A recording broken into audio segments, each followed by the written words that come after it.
Pondercast is supported by listeners like you. Help keep Pondercast independent and ad-free. Make a small monthly donation at patreon.com/pondercast. Okay, let's do this. Let's Pondercast.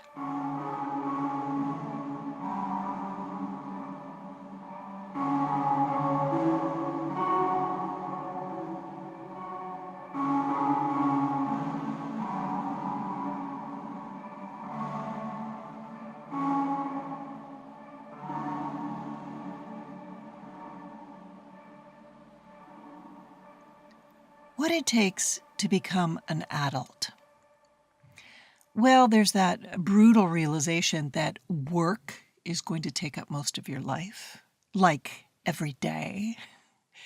That the way you had fun before is going to have to die and be replaced by something different. Who knows what that will be, but there sure seems to be a lot less fun involved in being an adult.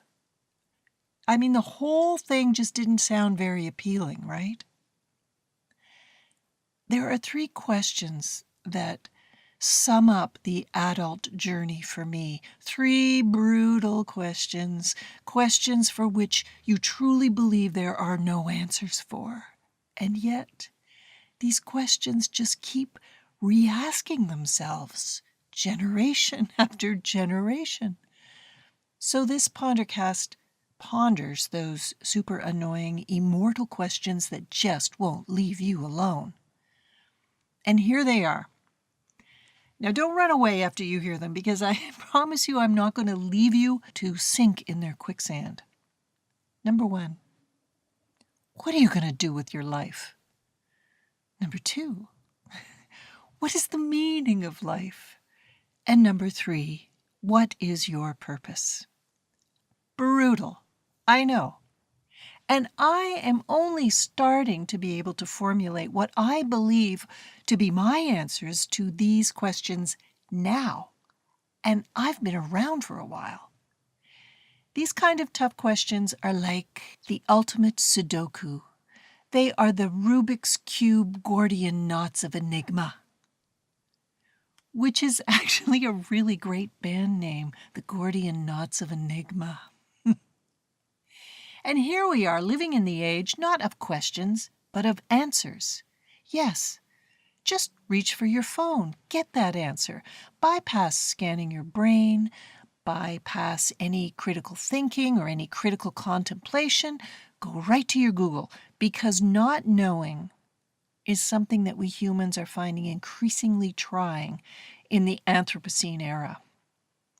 The ability to actually dive into these questions rests on, I think, how good you are with questions, how curious, how much you like the challenge. If you are not good with tough questions, if they just make you break into a sweat, I get it. Maybe that's why people turn to religion, because religion seems to have an answer for every difficult question there is. And the comfort of having answers instead of questions could be religion's biggest appeal. I prefer to stay in the mystery and just keep searching. I guess I don't want to adopt someone else's answers. Is that ego speaking, Lori? Or is it just because I love great big questions? I love that life has its mysteries. There are things we cannot know. The mystery of existence will always be a mystery. But it's a mystery we all have to chart our course through.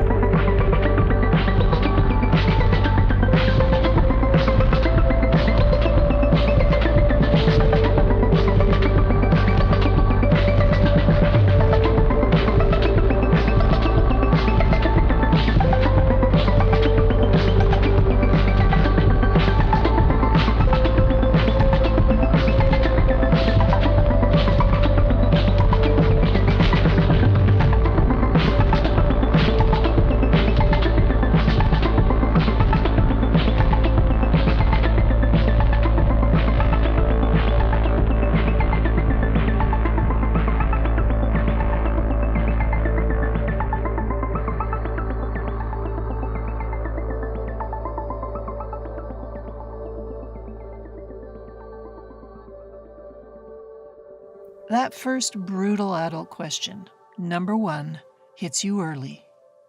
There you are, minding your own business, just trying to get through high school without imploding or exploding or running away or getting hit by a bus, just basically being a kid and barely being able to manage that. And this question gets thrown at you? The first time, it was a Sunday afternoon. You were watching TV, anything to keep you from doing Sunday homework. You were eating chips, too, if I remember correctly. And Mom walks into the room. And she did that thing she always did when she wanted to talk. She stood in front of the TV. What kind of a bitchy move is that? Geez, and she has her bitch wings on. You know, hands on her hips, elbows bent, just like she's about to take off. And that means she's about to unload on you. Watch out. Then she drops the bomb. So, what do you want to do with your life? What kind of a career have you decided on? Or is watching TV going to be it? Decided? What do you mean decided? I'm just trying to live through grade 11 math. I have no idea what kind of career I want. It seemed like the worst possible time in your life to have to contemplate a question like that. Never has there been a question so big, so loaded down with importance and responsibility and buzzkill. How does one even go about trying to answer a question like that? Wouldn't that mean that you would have had to have been paying attention to what other people's parents did for a living and then be interested enough to ask them questions about what it was like? Who does that? I can't even manage to separate my laundry properly at 17, and you think it's a good idea to ask me to make a mammoth decision like that? Are you nuts? I liked that question better when I was 5. Oh, the answers just slid off the tongue then. What do you want to be? What was it? An astronaut? A dancer? I actually said that I wanted to be a woman who works in a bakery because it smelled so good in there. You see, I cannot be trusted with a big question. I so resented having to try to find an answer to that question in high school. I wasn't ready. I looked with envy at the few kids that knew exactly what they were going to do. The kid who was a prodigy on the piano, or the math whiz kid. It was so obvious. They had been living inside their passion for years already. Me? My passion moved from boy to boy about every 5 weeks. And other than that, it was listening to music, playing music, and imagining a glamorous life somewhere far away from Scarborough, Ontario, filled with cool friends and cool clothes, and going to concerts any night I pleased, and somehow being famous for doing something. I think famous just for being so cool. I thought my life was just going to take care of itself, and it was just going to happen.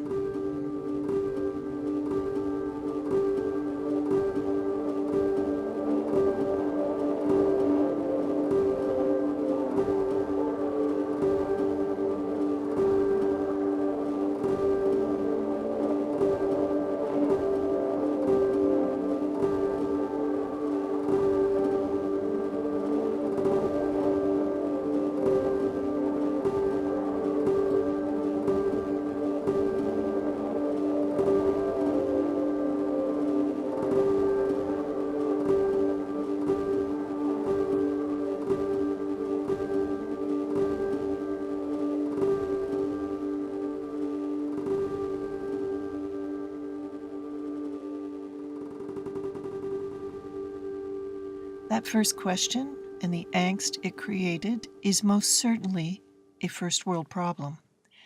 It revolves around the ability to go further in education, to have choices, to have the privilege, and may I say white privilege, to choose a future pursuit. But back in grade 11, I would have traded you that privilege for 2 tickets to David Bowie. I couldn't make that kind of decision. because I had no idea who I was at 17. So I didn't decide. I didn't go. Ha! Dodged that one. Okay, there's one thing that I did know, that I thought I could figure it all out for myself. I couldn't handle any more school, I knew that.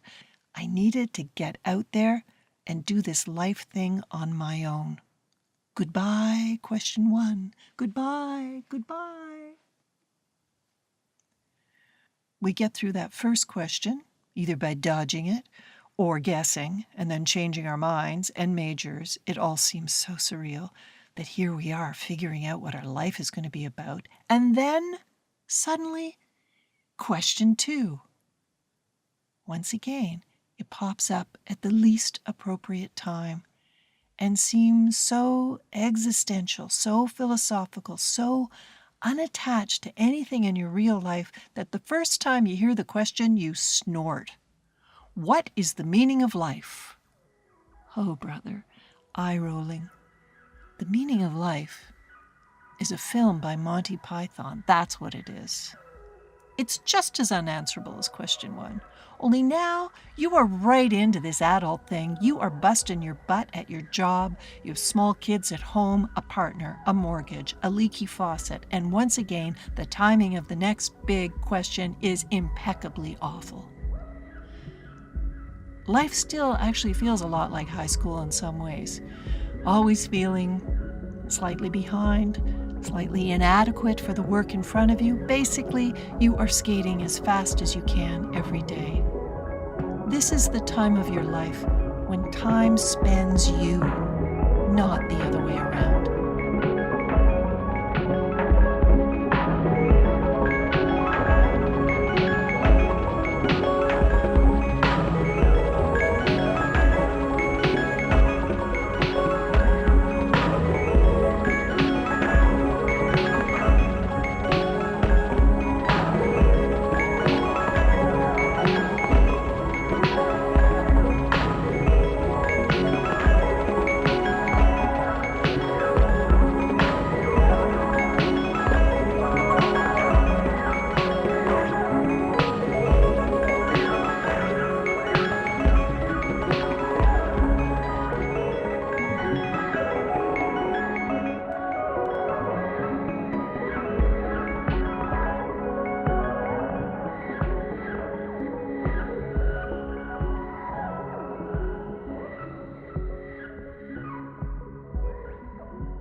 Raising a family, working hard.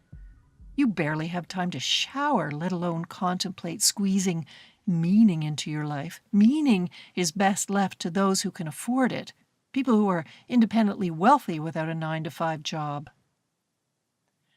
The meaning of life is to find your gift, and the purpose of life is to give it away. Either William Shakespeare or Pablo Picasso said that. It figures, right? Only guys that sit around and make stuff up could come up with an answer for that one. Don't tell me what the poets are thinking, those Himalayas of the mind. And yet, on a rainy Tuesday night, falling into bed, exhausted, worrying about, money, kids, we wonder, is this the way it's supposed to be? Maybe we are missing meaning. We are missing something. What is it?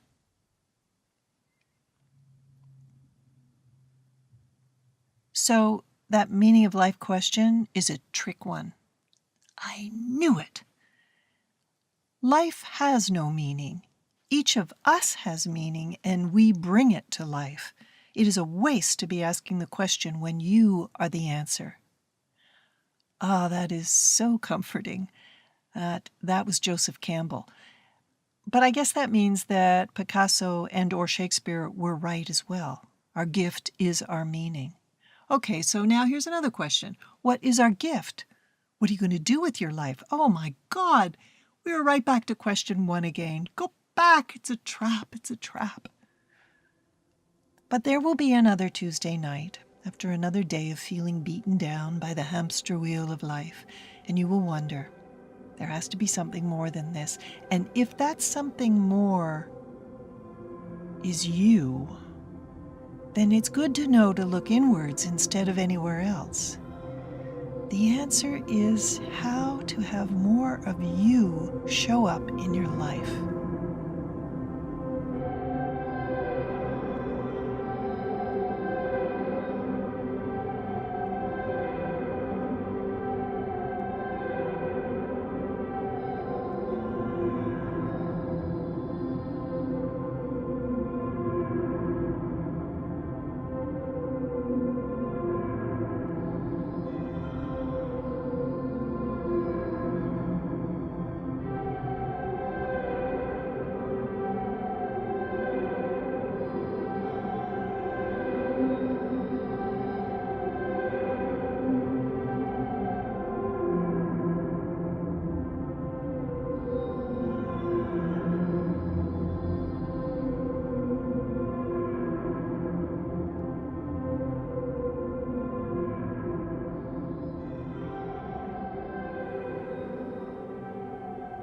And the last big question.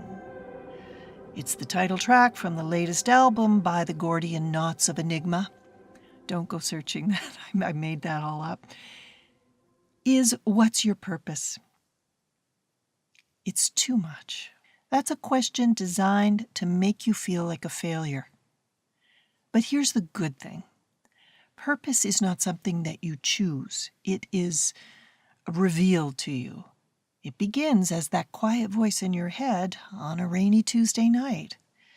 Purpose, it's beyond your career, beyond work, and it doesn't have anything to do with ambition.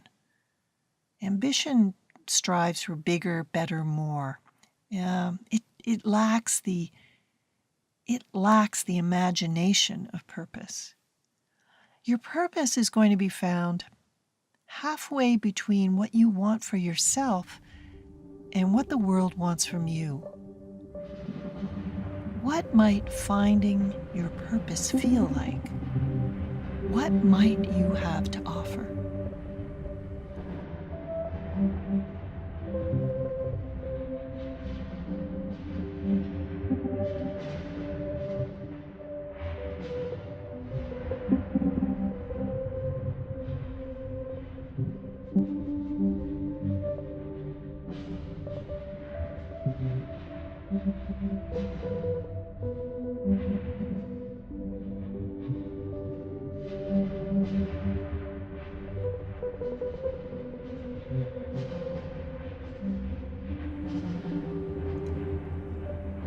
It frankly feels like something too lofty an idea to ponder out loud.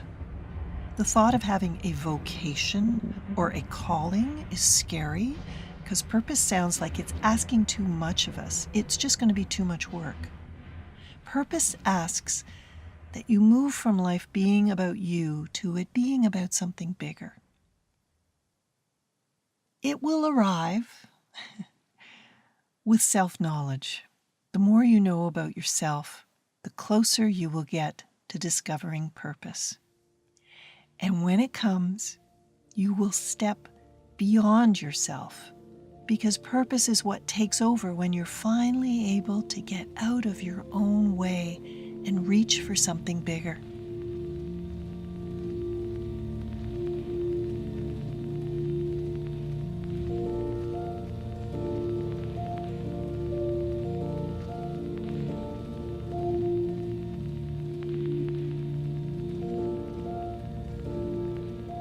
Purpose is not a single task. It's not about reaching some kind of summit.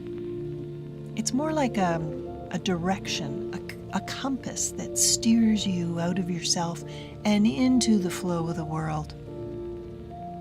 You hold the answer in you right now because purpose depends on your own unique gift. And your gift, it's something that comes naturally to you, that is uniquely you. That is what you will give to the world. But first step is you've got to believe. It's a gift. You have to believe in yourself. And that takes time. It can take a lifetime. What might your gift be?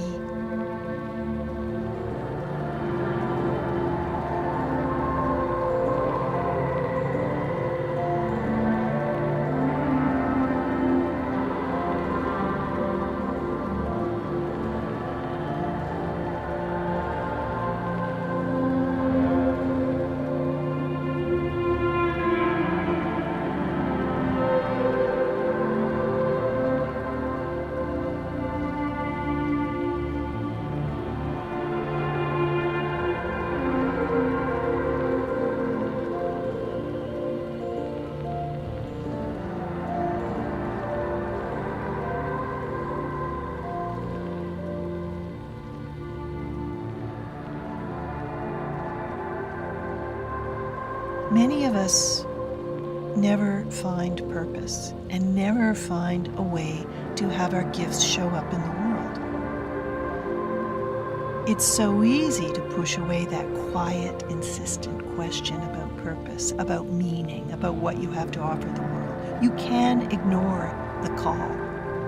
Or you can stay with the question. Stay with all the big questions.